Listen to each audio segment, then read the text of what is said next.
Selamat pagi siswa-siswi SMA Metodis 11 IPA. Apa kabarnya? Ya, Tuhan senantiasa menyertai kita ya. Puji syukur. Pagi hari ini kita akan belajar tentang koloid. Di mana di dalam materi koloid kita akan membahas macam-macam sistem dispersi, definisi koloid, perbedaan antara larutan, koloid, dan suspensi, contoh-contoh larutan koloid dan suspensi, fase dispersi dan medium pendispersi, serta penggunaan koloid.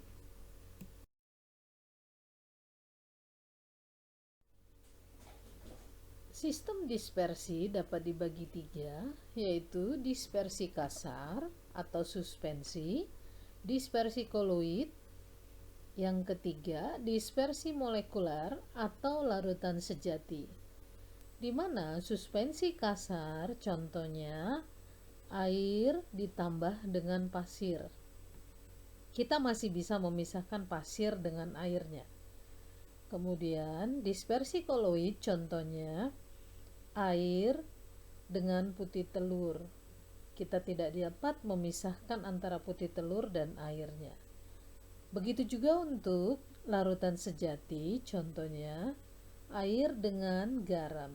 Kemudian diaduk, maka kita tidak dapat memisahkan antara air dan garam.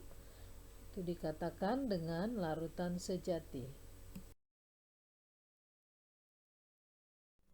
Apa yang dimaksud dengan koloid? Koloid itu adalah suatu bentuk campuran yang keadaannya terletak antara larutan sejati dan suspensi. Contohnya, tadi putih telur ditambah air diaduk, maka kita lihat putih telur tersebut tidak mengendap, juga tidak terlarut ke dalamnya. Koloid merupakan sistem pencampuran metastabil, seolah-olah stabil tetapi akan memisah setelah waktu tertentu.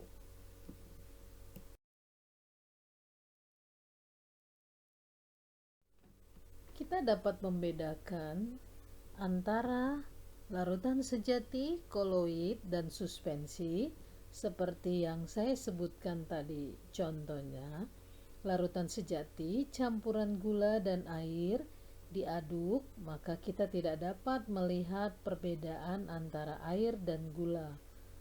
Kemudian campuran tepung terigu dengan air, maka setelah kita aduk, tepung terigunya akan mengendap. Ini dikatakan larutan suspensi. Sementara campuran koloid, contohnya campuran susu dengan air. Kita lihat seolah-olah larut, tetapi butuh waktu, maka susu tersebut akan menimbulkan endapan. Itu yang dikatakan dengan koloid. Nah, kita bisa melihat perbedaan antara larutan sejati dengan koloid dan suspensi. Dari mana cara melihatnya? Yang pertama, kita bisa membedakannya dari bentuk campuran. Di mana larutan sejati, campurannya berbentuk homogen.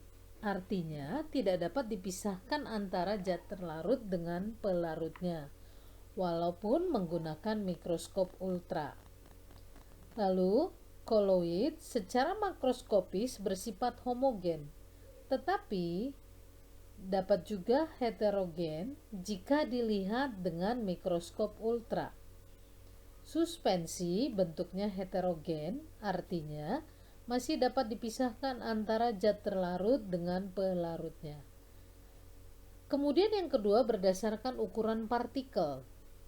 Di mana larutan sejati ukuran partikelnya lebih kecil dari 1 nanometer. Larutan suspensi ukuran partikelnya lebih besar dari 100 nanometer. Tetapi koloid antara 1 sampai dengan 100 nanometer. Berdasarkan penyaringan, maka larutan sejati tidak dapat disaring, sekalipun dengan kertas saring semipermeabel. Larutan suspensi dapat disaring dengan kertas saring biasa, Sementara larutan koloid tidak dapat disaring dengan kertas saring biasa, hanya dapat disaring dengan saringan permeabel. Berdasarkan fase, maka koloid terdiri dari dua fase, larutan sejati satu fase, kemudian suspensi dua fase. Dan berdasarkan sifat kestabilannya, larutan sejati dikatakan stabil, artinya tidak dapat dipisahkan antara zat pelarut dengan terlarutnya. Sementara suspensi tidak stabil, masih dapat dipisahkan antara zat terlarut dan pelarutnya. Koloid pada umumnya stabil.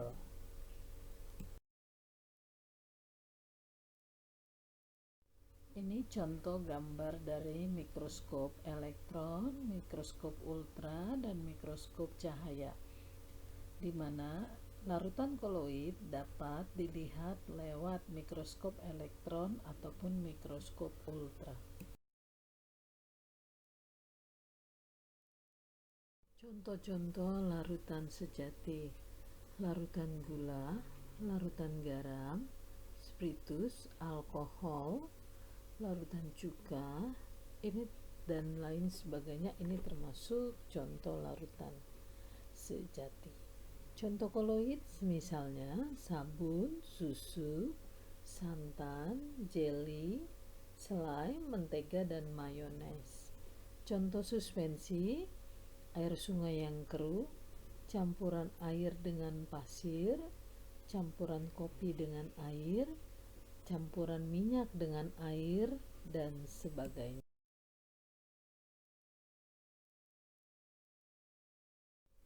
Fase dispersi dan medium pendispersi.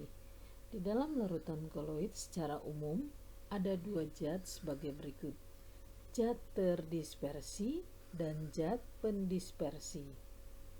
Zat terdispersi adalah zat yang terlarut di dalam larutan koloid, sementara zat pendispersi adalah zat pelarut di dalam larutan koloid. Dalam sistem koloid, fase dispersi dan medium pendispersi dapat berubah zat padat, cair, dan gas. Maka macam-macam daripada koloid dapat kita lihat berikut. Dalam tabel ini, wujud terdispersi bisa cair, padat, dan gas. Begitu juga untuk wujud pendispersi, bisa cair, padat, dan gas. Tetapi gas dengan gas itu tidak termasuk ke dalam koloid. Nah, di sini kita bisa lihat nama zat daripada terdispersi dan pendispersi. Misalnya, cair di dalam gas disebut aerosol cair. Kemudian cair dalam cair disebut emulsi cair. Cair dalam padat disebut emulsi padat. Cair dalam gas namanya aerosol padat. Padat dalam cair namanya sol cair. Padat dengan padat namanya sol padat. Gas dalam cair namanya busa atau bui. Gas dalam padat namanya busa padat. Nah, contoh-contohnya bisa kamu lihat di dalam tabel berikut ini.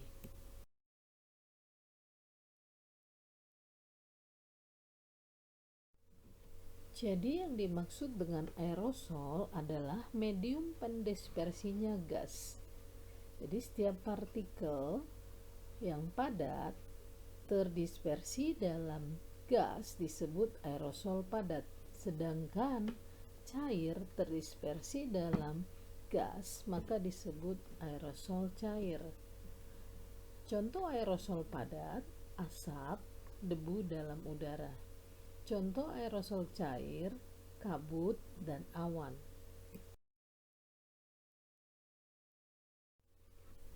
Yang dimaksud dengan sol adalah partikel zat padat yang terdispersi dalam zat padat, itu disebut sol padat.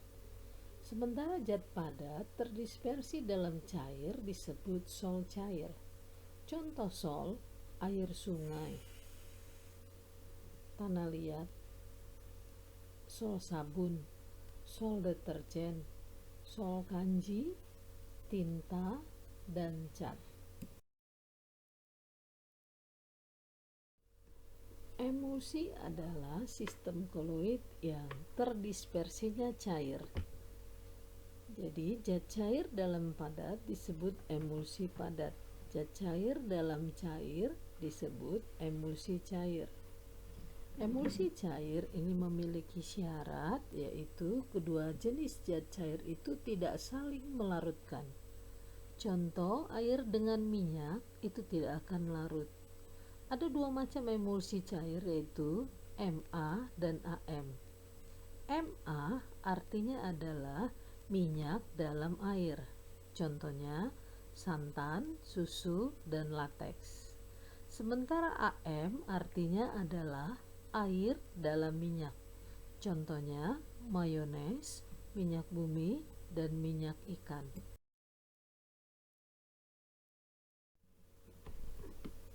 Tadi dikatakan air dengan minyak tidak akan menyatu. Jika campuran air dengan minyak dikocok, maka akan diperoleh suatu campuran yang memisah jika didiamkan. Akan tetapi, air akan menyatu dengan minyak jika ditambahkan ke dalamnya sabun. Saat dikocok, maka minyak dengan air akan menyatu dengan emulgator sabun. Nah, di sini sabun dikatakan sebagai emulgator atau pengemulsi daripada minyak dengan air. Contoh lainnya, kasein dalam susu dan kuning telur dalam mayones. Buih adalah zat terdispersinya gas. Jika gas terdispersi dalam cair, maka namanya buih cair. Jika gas terdispersi dalam padat, maka namanya buih padat. Untuk menstabilkan buih, diperlukan zat pembuih, misalnya sabun, deterjen, atau protein. Buih dapat mengalirkan suatu gas ke dalam zat cair yang mengandung pembuih.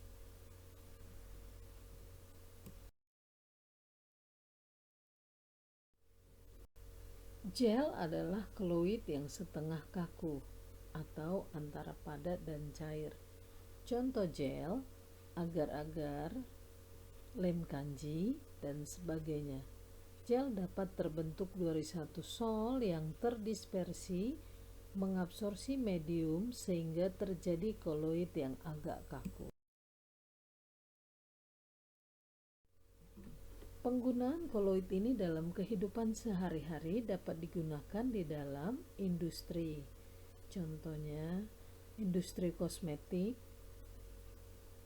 misalnya lipstik, bedak, dan sebagainya. Industri makanan, misalnya agar-agar. Industri farmasi, misalnya obat sakit mah.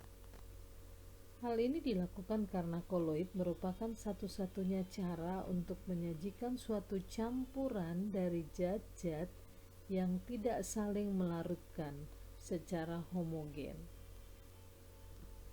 Cat juga termasuk industri hasil, yaitu merupakan hasil pigmen yang tidak terlarut dalam air atau medium cat. Tetapi dengan sistem koloid dapat dibuat suatu campuran yang homogen, merata, dan stabil.